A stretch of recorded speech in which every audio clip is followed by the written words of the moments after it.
Om Shanti. Om Namo Bhagavate Vasudevaya.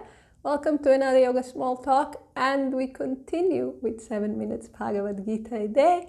We are reading from chapter 5, the Yoga of the Renunciation of Action, and we have reached verse 23. He who is able, while still here in the world, to withstand before the liberation from the body the impulse born out of desire and anger, he's a yogi. He is a happy man.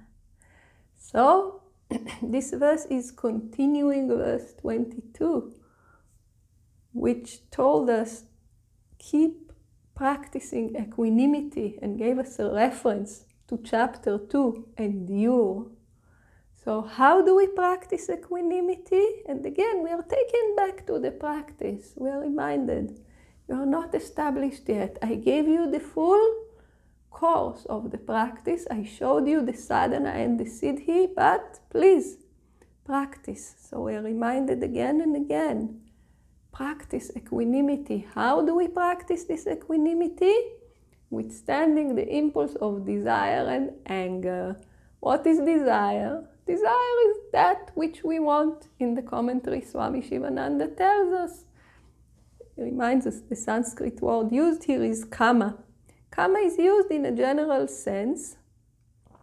It includes all sorts of desires. It means lust only in a special sense. So here we're referring to all sorts of desire. The desires, the things that we want. So, we are attracted, and Swami Swarupananda reminds us again and again, the nature of desire is immediacy. I want something when? Tomorrow, next week, next year. No, I want it now. Maybe, I'm realistic and I need to see that, okay, I want to do this trip. I need to save some money, so I put a timeline, okay, I will have it next year. But if I could do it now, of course I'll do it now. I desire it, and the nature of desire is that it is very, very immediate. It is an impulse. It is a trigger for action. And actually, even if we set the date in which we will fulfill our desire for next year, say, or something like that, our mind is constantly busy. We come, we check, okay, do I have enough money for this? Do I have, before we spend on something else, I desire this. This desire is actually motivating us already. The impulse is already very, very much there.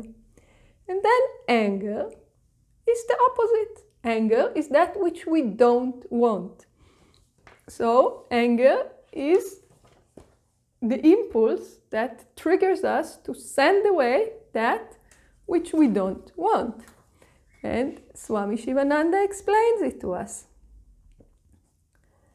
Anger, which is indicated by fiery eyes, perspiration, biting of the lips and trembling of the body. So it's a very strong impulse. It's a very strong motivation.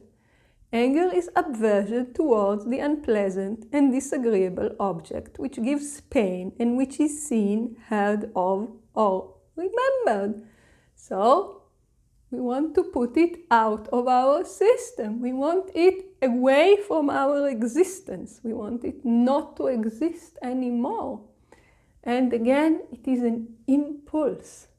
And if you remember in chapter 3, verse 36, Arjuna was asking Lord Krishna, what it is that compels a man to commit sin, to incur negative karmas, things that will bring suffering, though against his will? Meaning, what is it that makes us lose control over ourselves and do things which we know will bring us suffering? And Lord Krishna tells him, it is desire, it is anger.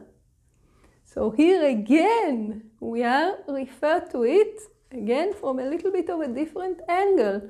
there it was Arjuna's question saying, okay, why am I doing all those karmas that I don't want to do? And Lord Krishna tells him, this is why. And here we are told, yes, you really want equanimity? You want to reach the highest equanimity? Start with being established in equanimity here and now.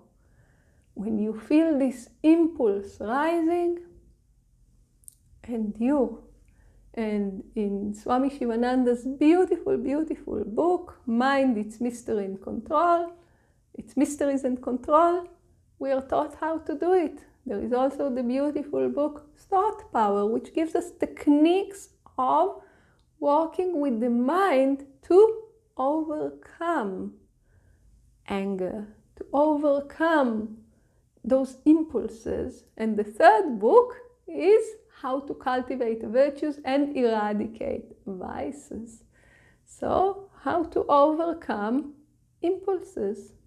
Because as long as we are in the realm of impulsive thinking, there is no hope for self-control, there is no hope for purification of the mind, there is no hope for developing equanimity. None of this will happen because we are in the hands of those impulses.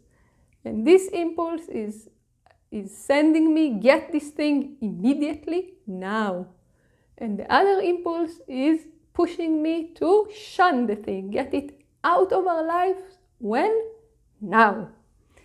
So, when we are in the hands of those impulses, there is very, very, very little that we can do. So, in different variations, Lord Krishna is reminding us again and again, you want to walk this path, you want the supreme knowledge, you want the supreme bliss, here is where you need to start. With the cultivation of equanimity through impulse management. That's the basis of everything, and this is the gist of this verse. And what happens next, we will see in the next teachings. So please join us. Om Shanti.